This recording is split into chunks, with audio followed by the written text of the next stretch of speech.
Ya, jadi memang mungkin ini tidak ada yang menduga ya, jangankan 2 atau 3 bulan, mungkin sebulan yang lalu juga mungkin tidak ada yang menduga akan separah ini gitu ya. Orang masih beranggapan ini bisa tidak akan sampai ke persoalan ekonomi yang sangat rumit dan pelik seperti pada yang kita hadapi pada saat ini. Nah, jadi mungkin sedikit review lahirnya Perpu ini ya. Jadi memang ini tidak ada pilihan lah ya bagi pemerintah pusat ya dalam menghadapi kondisi seperti saat ini, karena kalau mengandalkan APBN yang sekarang ada, itu semuanya sudah berubah ya, mulai dari asumsi makro sampai dengan postur itu sudah berubah semua, praktis sudah berubah dan tidak bisa lagi digunakan sebagai acuan ya. Nah, oleh sebab itu tadinya kami sih berpikir di badan anggaran itu yang dilakukan Perpu ya, itu hanya sebatas APBN saja ya, karena itu yang paling mudah lah ya untuk dilakukan perubahannya. Tetapi mungkin pemerintah melihat dalam perspektif yang jauh lebih luas ya, masalah yang jauh lebih pelik, maka dibuatlah Perpu yang seperti yang sudah kita baca atau kita dengar bersama-sama, Perpu nomor 1 tahun 2020, yang isinya tidak hanya bicara tentang APBN ya, tetapi keuangan negara ya, bahkan stabilitas sistem keuangan lah ya, itu juga menjadi bagian yang tidak terpisahkan dalam Perpu ini. Jadi Perpu ini sebagai layaknya sebuah omnibus law lah ya, ada 12 undang-undang yang terkait di dalamnya ya, dan sejumlah banyak peraturan di bawahnya yang kemudian mengalami perubahan, bahkan mungkin tidak bisa digunakan sepanjang ini berlaku ya. Saya tidak ingin masuk terlalu jauh terhadap Perpunya ya, artinya nanti kalau ada pertanyaan bisa kita diskusikan, tapi karena fokus kita pada malam hari ini bicara dalam konteks keuangan daerah, mungkin akan lebih banyak bicara dalam hal keuangan daerah. Di Perpu ini yang terkait dengan kebijakan di bidang keuangan daerah itu kita bisa lihat di pasal 3 dan pasal 4 ya. Dan itu juga di pasal 3 ya, ayat 1 dan ayat 2 ya. Pasal 4 itu sudah masuk ke bidang perpajakan. Ya, di pasal 3 ayat 1 dan ayat 2 ini sangat general sekali ya. Sangat general sekali dan harus ditafsirkan lebih detail ya dalam peraturan di bawahnya ya. Karena di sini hanya dikatakan pemerintah daerah diberikan kewenangan untuk melakukan pengutamaan ya, penggunaan alokasi anggaran atau refocusing, perubahan alokasi dan penggunaan anggaran APBD. Jadi sangat umum sekali ya tafsir daripada refocusing ini ya. Nah, kemudian ditutup dengan ayat 2-nya nanti diatur dalam Permendagri. Nah, saya nggak tahu nih ya, Permendagri-nya mungkin udah keluar kali ya, mungkin bisa dicek nanti, atau Mas Atang, Mas Hendro itu sudah dapat ya. Nah, itu bisa dilihat di sana apa ketentuan yang dimaksud dengan refocusing ini gitu. Nah, tapi tadi siang saya dapat Kepres ya, Perpres, Peraturan Presiden nomor 1,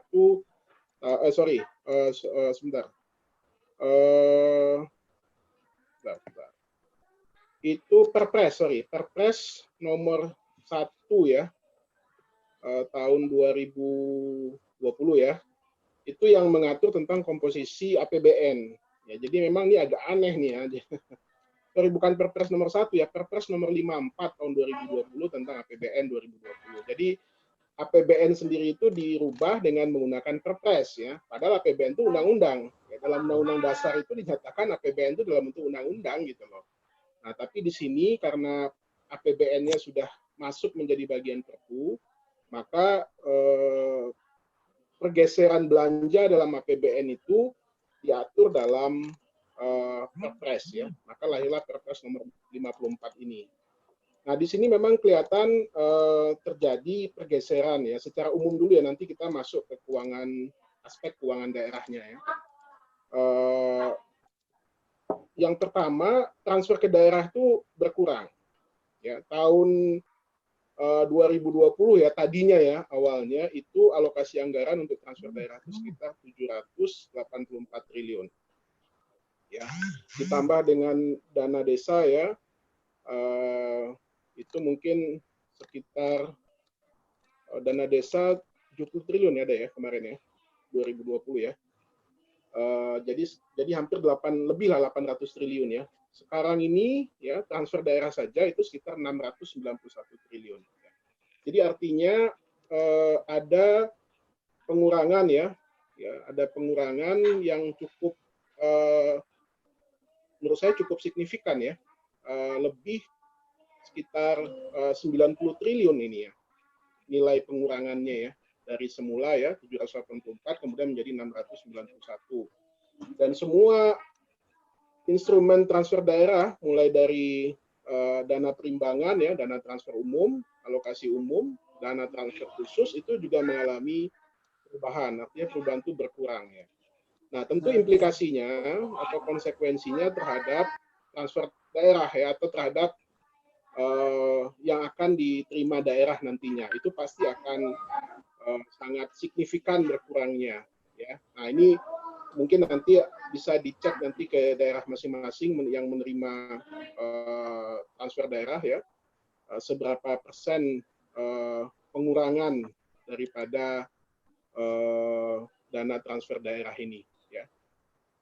Nah, tentu implikasinya tadi saya katakan akan berdampak kepada belanja daerah ya, akan belanja daerah, di mana kita ketahui secara umum ya, komposisi APBD itu kan terbesar masih dari dana perimbangan ya, mungkin sekitar ya 70% lah mungkin ya, rata-rata seluruh Indonesia ya, itu masih berasal dari dana perimbangan. Sementara pendapatan atau PAD-nya hanya sekitar 25-30%. Itu juga masih banyak yang di bawah itu ya. Nah, tentu ini juga akan berdampak ya. Pertama, dana perimbangannya sudah pasti dikurangi ya, sudah pasti berkurang cukup signifikan, dan selain itu didorong untuk dilakukan refocusing ya. Nah, refocusingnya buat apa ya? Tentu buat penanganan COVID ini ya. Hampir semua nomenklatur belanja nanti diarahkan untuk belanja fungsi kesehatan ya, yang mengatasi masalah COVID ini.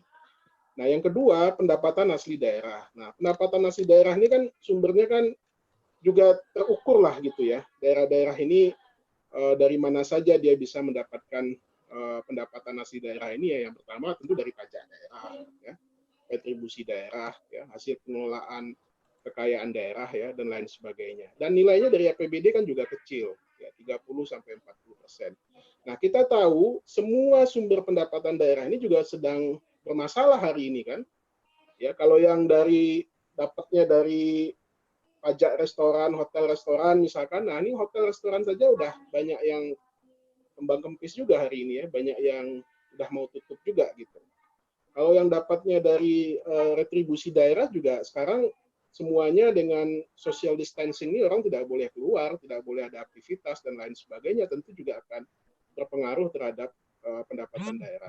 Jadi kita bisa bayangkan, saya bisa memahami apa keresahan dari Mas Atang ya, Mas Hendro ya, dan Pak Hamdani tadi, bagaimana susahnya daerah pada hari ini. Satu sisi alokasi anggaran dari pusat tanda kutip diharuskan untuk refocusing ya, di sisi lain PAD yang menjadi salah satu sumber pendapatan daerah juga pasti akan terpangkas habis ya. Bayangan saya bisa mungkin sekitar 40-60% akan terpangkas PAD ini gitu ya. Apalagi sekarang masih di bulan triwulan 1 ya, atau masuk ke triwulan 2. Nah, kita lihat nanti berapa realisasi di triwulan 1. Nah, nanti kita bisa bandingkan berapa realisasi di triwulan 2. Nah, apalagi pengumuman dari gugus tugas itu kan memperpanjang masa tanggap daruratnya sampai bulan Juni ya, setahu saya, dari akhir Mei sampai Juni. Nah, Juni ya. Nah, ini kan juga akan semakin panjang ininya. Bahkan sumber dari BNPB sendiri itu ya, salah satunya dari BIN, puncaknya nanti mungkin bisa di bulan Juli. Jadi kita bisa bayangkan sampai tengah semester nanti ya, bagaimana sumber-sumber keuangan daerah itu akan terpangkas secara besar sekali. Nah, ini yang perlu kita carikan alternatifnya. Saya melihat begini solusinya gitu ya, Mas Atang ya. Kalau nanti bisa saja lewat asosiasi anggota DPRD seluruh Indonesia, baik kota, provinsi maupun kabupaten, memanfaatkan itu. Ini kan kalau kita lihat komposisi daripada alokasi tambahan biaya atau tambahan dana yang diminta oleh pemerintah ini kan cukup besar, lumayan besar lah gitu ya.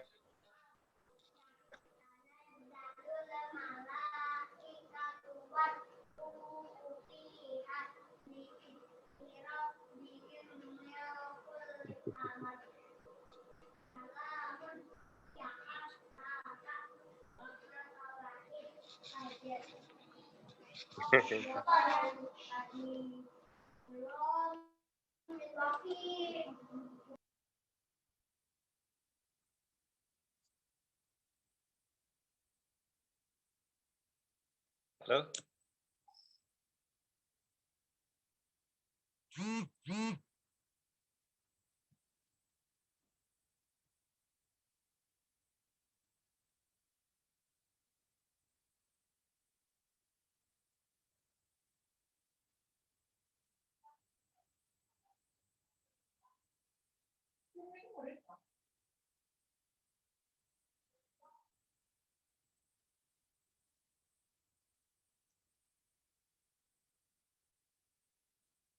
Halo.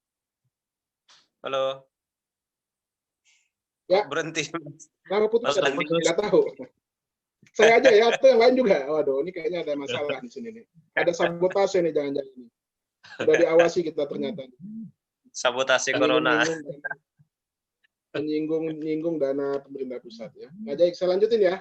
Saya lanjutin sedikit lagi. Jadi ada beberapa solusi yang mungkin saya bisa ini kan baik dalam perspektif pemerintah pusat nanti maupun dari daerah ya. Pertama, kalau kita lihat komposisi daripada alokasi tambahan belanja dan pembiayaan yang dilakukan oleh pemerintah pusat yang sudah diajukan oleh pemerintah pusat itu kan sebesar 405 triliun ya. Nah, 405 triliun ini kan dibagi ke dalam 3 kategori ya. Satu untuk social safety net ya, atau bansos lah ininya ya.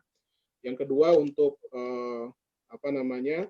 tadi ya biaya kesehatan dulu ya, kesehatan sekitar 75 triliun, yang kedua itu untuk social safety net ya, atau bansos tadi sekitar 110 triliun, dan yang ketiga itu untuk dukungan industri ya, untuk dukungan industri. Nah, itu sekitar 70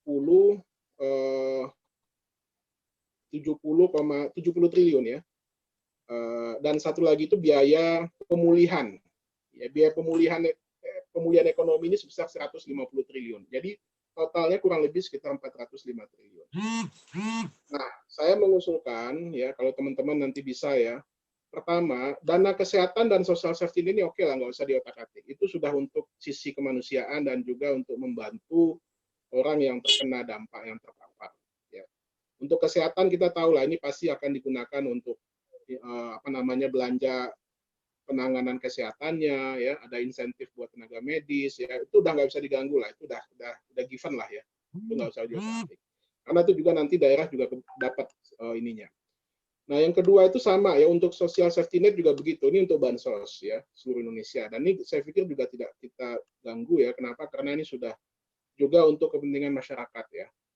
Nah, yang mungkin bisa diotak-atik ini menurut saya itu adalah dukungan industri dan juga program pemulihan ekonomi nasional. Ini kan cukup besar ya. Satu, dukungan industri. Memang ini sifatnya insentif ya, pajak ya, insentif pajak ya. Tapi ini sebenarnya bisa juga nanti digunakan untuk membantu daerah ya dalam menangani masalah ini ya. Kenapa? Karena saya pikir kan untuk saat ini ya memang semuanya terpapar. Tapi yang prioritas yang bisa kita jalankan itu adalah bagaimana membantu sampai ke daerah. Daerah harus bisa menjalankan atau mengoperasikan pemerintahannya ya, tidak terganggu ya, proses pembangunan tidak terganggu, pemerintahannya bisa berjalan dengan baik.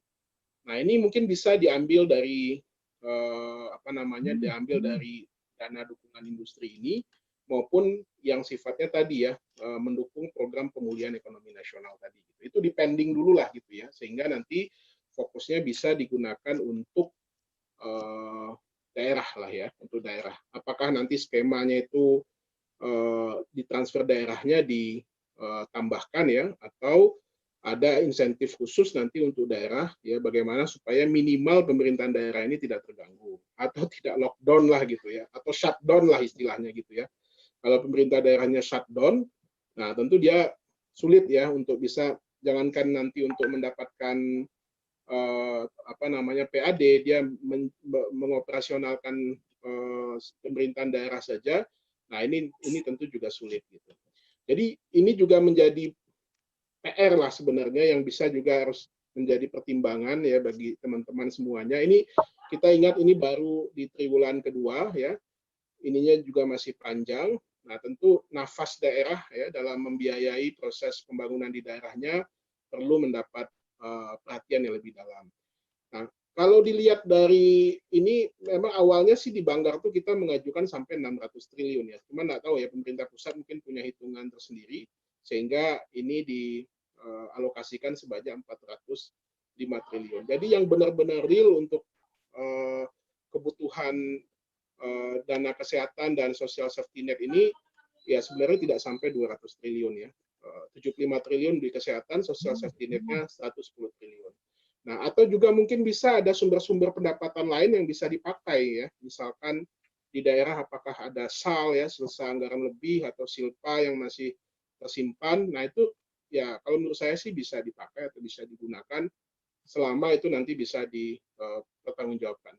Nah, tapi sekali lagi karena di Perpu ini kata-kata atau alokasi pengelolaan keuangan daerah ini dikunci dengan kata-kata menunggu Permendagri ya. Nah, tentu kita harus cek juga nih apakah Permendagrinya itu mengatur sedetail itu tentang keuangan daerah ini gitu, atau dikembalikan lagi-lagi dikembalikan ke daerah untuk menyelesaikan masalahnya masing-masing. Jadi di Perpu tidak detail sebenarnya tentang penggunaan APBD ya atau keuangan daerah ini. Jadi lebih banyak diatur dengan peraturan Menteri Dalam Negeri. Kira-kira gitu Mas Jalu,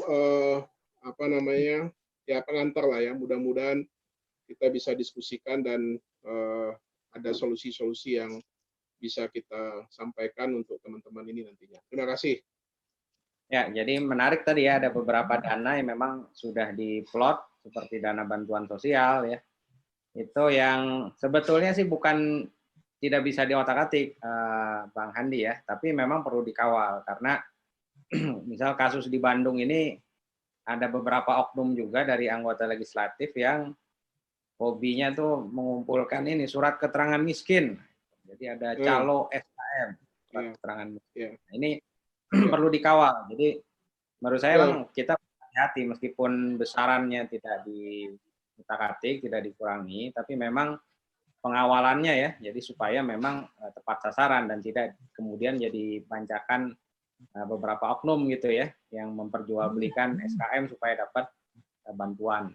Ini juga perlu jadi perhatian. Jadi Mas Jalu ya, kalau kita lihat ya, jadi yang dalam bansos ini ya, sedikit tambahan ya, karena tadi Anda menyinggung masalah moral hazard tadi ya. Jadi kalau dilihat dari bansos atau social safety net yang sudah dianggarkan oleh pemerintah, kan yang punya data cukup lengkap kan baru di PKH kan ya, program keluarga harapan itu ya, yang datanya itu sudah berjalan lah gitu ya, datanya by name by address saya pikir ada.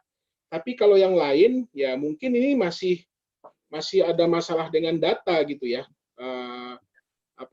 Baik mulai dari kartu tambahan prakerja ya, nanti akan ada bantuan sosial untuk sektor informal, ini kan semuanya belum ada datanya gitu ya. Nah jadi masalah besar juga nanti ya yang akan timbul nanti itu adalah pada saat validitas data ya, apakah data yang dimiliki oleh pemerintah itu sudah sampai ke level by name by address ya, atau cuman baru sekedar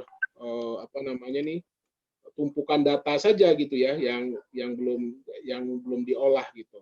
Nah yang kedua nanti mekanisme distribusinya ya sampai ke penerima orang yang pas nanti. Nah ini juga pasti akan timbul banyak masalah, dan di sini menurut saya ya harus dikawal betul ya proses ini, apalagi teman-teman yang punya jabatan, punya posisi ya di DPRD, ini harus benar-benar dikawal dan pastikan bahwasanya ini memang tepat sasaran gitu. Karena pasti akan ada aja orang yang mengambil kesempatan, apalagi melihat dana yang cukup besar seperti ini ya di tengah-tengah kesulitan masyarakat kita gitu. Itu Mas Jalu. Ya, ini ada komentar juga dari Mas Nafis ya, katanya di Semarang itu PAD turun sampai 70% dari pajak. Ya benar. Jadi emang ya. di daerah lain mungkin itu sudah bisa diprediksi, itu. Ya. Sebenarnya sih memang beberapa daerah itu kan ada yang menawarkan hotelnya menjadi rumah singgah bagi ODP ya, atau rumah sakit darurat. Sebetulnya ini strategi exit point juga kayaknya ya dari hotel ya. Jadi supaya dia tetap dapat pemasukan, dia sediakan itu untuk baik itu buat ODP, ada juga yang di Jakarta ini kan buat tenaga medis ya, kemudian ada juga yang transformasi menjadi rumah sakit darurat gitu untuk PDP. Ini kan sebetulnya sebenarnya yang juga itu ya. Sebenarnya yang penting itu adalah ya memang ini kita tidak bisa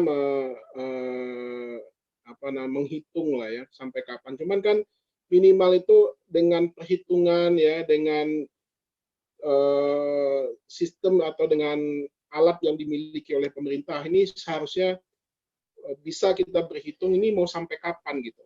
Sebab di Perpu itu tidak ada ukuran yang jelas gitu ya masalah waktu ya. Yang ada itu kan yang kelihatan lebih definitif tuh baru di pelebaran defisit ya, yang tadinya 1,7 sekarang jadi 5,04. Itu di tahun 2000 sekarang ya 2020, 2021, 2022 sampai tahun 2022. Baru 2023 itu normal kembali. Jadi artinya proses recovery-nya nanti itu dihitung 2 tahun sampai tahun 2022 nantinya. Nah, cuman kan problemnya kan daerah juga perlu kepastian gitu ya. Ini pemerintah pusat ini bisa menjalankan ini mau sampai kapan gitu. Masa tanggap dikategorikan sebagai darurat ini sampai kapan? Kalau pakai perhitungannya BNPB ya tentu sampai Juli nanti kan. Nah, tapi kan dampak ekonominya kan nggak hanya berhenti di Juli, ya, tapi bisa saja ini sampai tahun ini, tahun depan, bahkan mungkin sampai 2 tahun seperti perhitungan defisit anggaran yang dihitung sampai tahun 2022.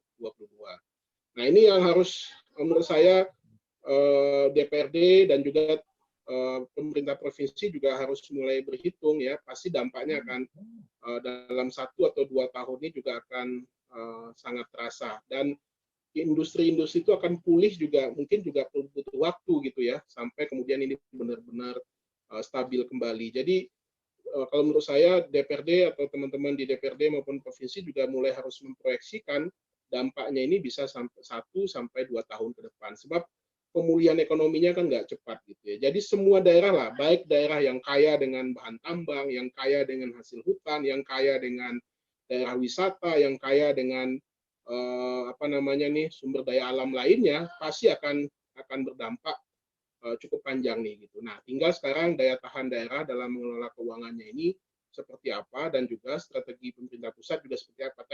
Karena apa? Karena seperti data yang saya sampaikan tadi, ketergantungan daerah ke pusat itu ya, khususnya untuk anggaran daerah itu kan cukup tinggi, ya sampai 70% gitu.